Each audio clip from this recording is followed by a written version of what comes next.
অতিভুজ যেটাকে বলি, হ্যাঁ অতিভুজ যেটা, সেটা হবে টোটাল 5 ফিট এইখান থেকে ওই পয়েন্ট পর্যন্ত।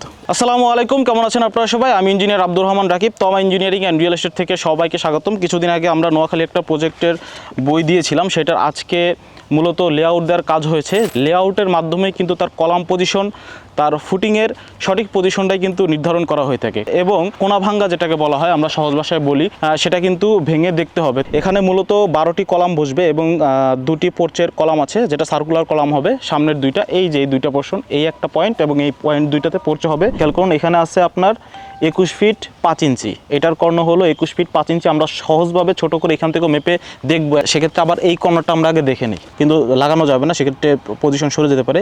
এখান থেকে ঠিক এই পয়েন্ট অনুযায়ী আমরা কিন্তু আগেরবার দেখছিলাম 21 ফিট 5 ইঞ্চি, তো আমরা দেখবো যে এইটাতে কত আছে। এটা লাগাই না, হ্যাঁ একটু করে, এই যে দেখুন, খেয়াল করুন, এখানেও কিন্তু ঠিক 21 ফিট, এই যে 21 ফিট 5 ইঞ্চি আছে। তার মানে কর্ণ কিন্তু সঠিক স্কোয়ারে সুন্দরভাবে মিলে গেছে। এই যে এই পাশটা সব দিক দিয়ে সমান হবে, কোনো রকমভাবে বাঁকা তেরা হবে না।